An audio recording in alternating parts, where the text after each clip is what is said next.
अगर 10% अभ्यर्थियों को बुलाने की अगर आयोग सूचना जारी करता है तो मुझे लगता है कि काउंसलिंग हो पाना मुश्किल होगा, क्योंकि अभ्यर्थी ऐसा होने नहीं देंगे। क्योंकि 7-8 सालों से उन्होंने इसका इंतजार किया है, और जिस प्रकार से वो एक्टिव है, जिस प्रकार से वो एकजुट है, जिस प्रकार से वो लगातार इन मुद्दों को लेकर, आप देखिए पीटी से लेकर मेंस, फिजिकल, यहाँ तक कि टाइपिंग तक उन्होंने हर समय आयोग का दरवाजा खटखटाया, बाहर जाकर एकजुट हुए, आंदोलन किया, प्रदर्शन किया। एग्जाम नहीं ले रहे थे तो उसके लिए भी प्रदर्शन किया, सड़कों पर आए, पुलिस से लाठियां भी खाई, पर पीछे नहीं हटे। नमस्कार, मेरा नाम अभिषेक तिवारी है। आप लाइव बिहार देख रहे हैं। बिहार में बीएसएससी के द्वारा 2014 में बहाली निकाली गई इंटर स्तरीय। इस बहाली की प्रक्रियाएं अब अंतिम चरण में जरूर हैं, लेकिन एक बार फिर विवादों से घिरती हुई नजर आ रही है। विवाद इस बार काउंसलिंग प्रक्रिया को लेकर है। इसी पर हम बात करने के लिए हमारे साथ हमारे सहयोगी राजमोहन तिवारी हैं। राजमोहन, आखिरकार काउंसलिंग को लेकर के उठ रहा नया विवाद क्या है और माजरा क्या है? देखिए, बिहार एसएससी की ये बहाली 2014 की है और 7-8 साल हो गए हैं, अभी तक ये प्रक्रिया धीन रही। ये सबसे बड़ा सवाल बिहार एसएससी पर खड़ा करता है। डेट को लेकर पहले संशय बना हुआ है कि आखिर काउंसलिंग किस तारीख को ली जाएगी, इतना समय बीत चुका है, और दूसरा है कि इस काउंसलिंग में कितने लोगों को बुलाया जाएगा। सबसे ज़्यादा जो विवाद है वो इसी को लेकर है कि आखिर कितने अभ्यर्थियों को काउंसलिंग में बुलाया जाएगा। देखिए, सोशल मीडिया पर पिछले कई दिनों से कुछ खबरें चल रही हैं। कुछ कोचिंग सेंटर या शिक्षकों द्वारा कुछ खबरें चलाई गई, कुछ चैनल्स द्वारा खबरें चलाई गई, जिसमें कहा गया कि आयोग तैयारी में है कि पूरे सीट से महज 10% अधिक अभ्यर्थियों को ही काउंसलिंग में बुलाया जाए। वहीं जो बिहार एसएससी के इंटर स्तरीय जो ये अभ्यर्थी हैं जिनको काउंसलिंग में शामिल होना है, उन्होंने 5 अगस्त को एक मानव श्रृंखला भी बनाई थी बिहार एसएससी कार्यालय के सामने, और उस दौरान उनकी बातचीत बिहार एसएससी के अधिकारियों से हुई थी। और उस दौरान बिहार एसएससी के अधिकारियों ने उनको आश्वासन दिया था कि 2 गुना या 2.5 गुना अभ्यर्थियों को काउंसलिंग में बुलाया जाएगा। लेकिन उसके बाद जब ये खबरें सोशल मीडिया पर चली कि महज 10% मतलब पूरे पद के 10% से अधिक अभ्यर्थियों को काउंसलिंग में बुलाया जाएगा, तो ये अभ्यर्थी डर गए। डर इस बात का कि अगर महज 10% अधिक अभ्यर्थियों को बुलाया जाएगा तो सीटें खाली रहने का डर है। 13,120 पदों की ये बहाली है, और इसमें अगर 2 गुना या 2.5 गुना अभ्यर्थियों को नहीं बुलाया जाता है तो सीटें खाली रहने का आखिर डर क्यों है, यह भी एक सवाल है। अब हम आपको बताते हैं कि आखिर सीटें खाली क्यों रह सकती हैं। 2014 की ये बहाली है, 2021 आ चुका है। 7 सालों के दौरान कई ऐसे अभ्यर्थी होंगे जिनके कहीं दूसरे जगह, दूसरे विभागों में नौकरियां लग गई होंगी। तो जाहिर बात है कि अगर उन्होंने एग्ज़ाम क्लियर भी किया होगा, आखिरी पड़ाव भी आकर दे भी दिया होगा, तो वो दोबारा इस पद पे आए, काउंसलिंग में शामिल हो, ऐसा मुमकिन नज़र नहीं आता है।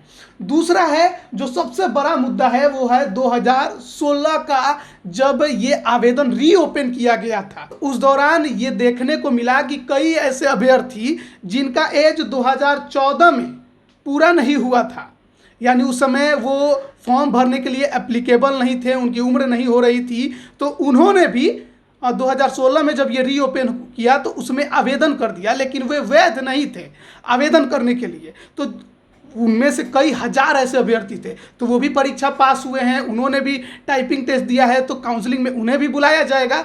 लेकिन काउंसलिंग में जब बुलाया जाएगा तो उनको छांटने का डर है कि हो सकता है काउंसलिंग में बुलाए, क्योंकि वे वैध नहीं थे आवेदन करने के लिए, तो उनको आयोग छांट दे, और ज़्यादा संख्या अगर उनकी निकली तो जाहिर तौर पर सीटें ज़्यादा खाली रहेंगी। इसके अलावे भी कई डर हैं। कई ऐसे अभ्यर्थी होंगे जिनका कैटेगरी मिसमैच हुआ होगा, जैसे कि कई ऐसे होते हैं जो एग्ज़ाम निकालने के लिए जनरल से होते हैं, ओबीसी एससी एसटी भर देते हैं, तो वो भी वहाँ पे छट जाएंगे। कई ऐसे होंगे जो डॉक्यूमेंट वेरिफिकेशन में छट जाएंगे।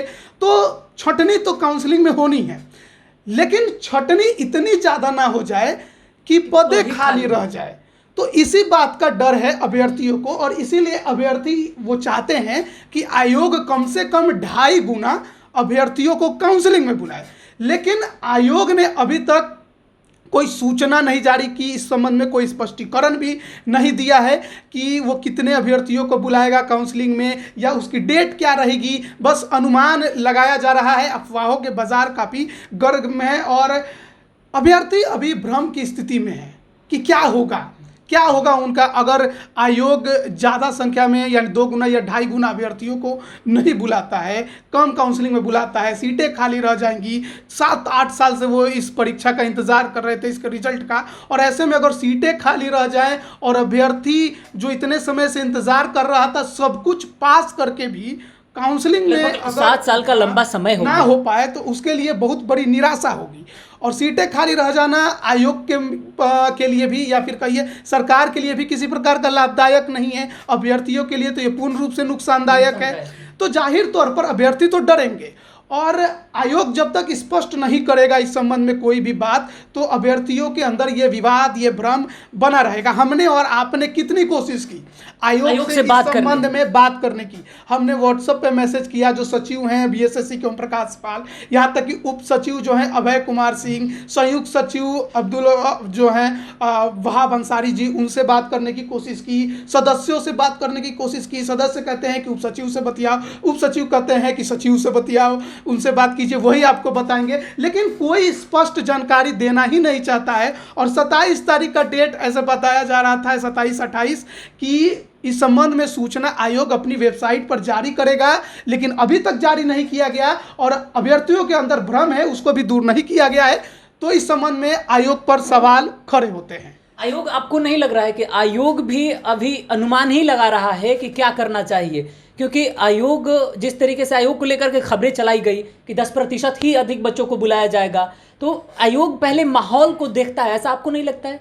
देखिए, अभ्यर्थियों का ये आरोप है कि आयोग जो है कुछ खबरें निकलवा देता है कुछ लोगों से और सोशल मीडिया पर वो चलवा देता है और देखता है कि अभ्यर्थियों का रेस्पॉन्स कैसा है, क्या अभ्यर्थी इसको पॉजिटिव वे में ले रहे हैं या निगेटिव वे में। अगर पॉजिटिव वे में ले रहे हैं इसका मतलब है कि उनको कोई तकलीफ नहीं है, चलो इतना ही निकाल दो। और अगर निगेटिव वे में ले रहे हैं तो कितना निगेटिव है ये भी वो देखता है और हो सकता है कि बाद में बीच का रास्ता निकाले। लेकिन अभ्यर्थियों के बीच में भ्रम तो पैदा हो गई।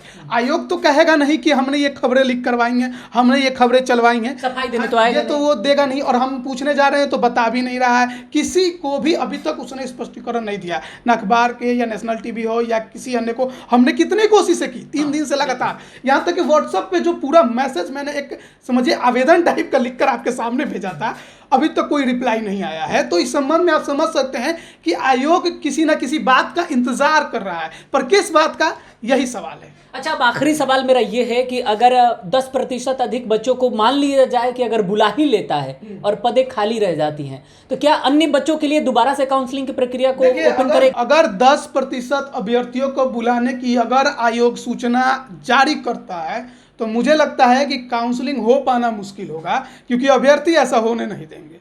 क्योंकि 7-8 सालों से उन्होंने इसका इंतज़ार किया है और जिस प्रकार से वो एक्टिव है, जिस प्रकार से वो एकजुट है, जिस प्रकार से वो लगातार इन मुद्दों को लेकर, आप देखिए पीटी से लेकर मेंस, फिजिकल, यहाँ तक कि टाइपिंग तक उन्होंने हर समय आयोग का दरवाजा खटखटाया, बाहर जाकर एकजुट हुए, आंदोलन किया, प्रदर्शन किया। एग्जाम नहीं ले रहे थे तो उसके लिए भी प्रदर्शन किया, सड़कों पर आए, पुलिस से लाठियां भी खाई, पर पीछे नहीं हटे, ह्यूमन चैन तक बनाया। तो यही कारण है कि आयोग भी इस बात को समझता है कि अभ्यर्थियों की जो मांग है उसको नकारना इतना आसान उनके लिए नहीं होगा।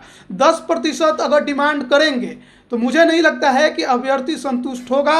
और अभ्यर्थी कोई भी, मतलब जिनका तो खैर आ जाएगा काउंसलिंग में, वो तो जाएंगे, जाने की कोशिश करेंगे, लेकिन अभ्यर्थी इसको छोड़ेंगे नहीं, इस मुद्दे को, और इसको लेकर ऊपर तक जाने की वो कोशिश करेंगे। बहुत बहुत धन्यवाद राजमोहन। तो जो 7 सालों से लगातार इंतजार कर रहा हो काउंसलिंग प्रक्रिया की बारी भी आ गई हो, अगर उसे काउंसलिंग में नहीं बुलाया जाता है और पदें खाली रह जाती है, तो सोचिए उसके ऊपर क्या गुजरेगा। क्योंकि जिस तरीके से प्रतियोगी परीक्षाओं को लेकर बिहार में चर्चाएं तेज हो गई हैं और अलग अलग प्रकार की खबरें भी पहुंचाई जाती हैं आपके पास, कोई आयोग का बिना नोटिफिकेशन सामने आए भी आपको प्रिडिक्शन के द्वारा खबरें बता दिया जाता है कि कितना कट ऑफ आने वाला है, आयोग क्या करने वाला है। जैसे आयोग का चेयरमैन इनके मनमाफिक ही काम करता है, यह आरोप अभ्यर्थियों के द्वारा ही लगाया गया है। आप जरा तय कर लीजिए कि आखिरकार कितना प्रतिशत अधिक बच्चों को काउंसलिंग में बुलाएगा आयोग, तो आप संतुष्ट हो जाएंगे, और कितना पर पद खाली नहीं रहेगा। फिलहाल अब देखने वाली बात है कि आयोग अपने तरफ से कब इस संदर्भ में सूचना कोई जारी करता है। इसका इंतजार तो हमें भी है। लगातार कोशिशों के बावजूद अब तक आयोग ने हमें भी कोई स्पष्टीकरण नहीं दिया है और किसी भी तरह का हमें संतावना भी देने की कोशिश नहीं की है। तो अब देखने वाली बात है कि आयोग अपने तरफ से क्या कुछ रिपोर्ट अगला जारी करता है। फिलहाल इस खबर में इतना ही। आगे की खबरों के लिए बने रहे हमारे साथ। नमस्कार। लाइव बिहार यूट्यूब पर सब्सक्राइब और फेसबुक पर लाइक जरूर करें।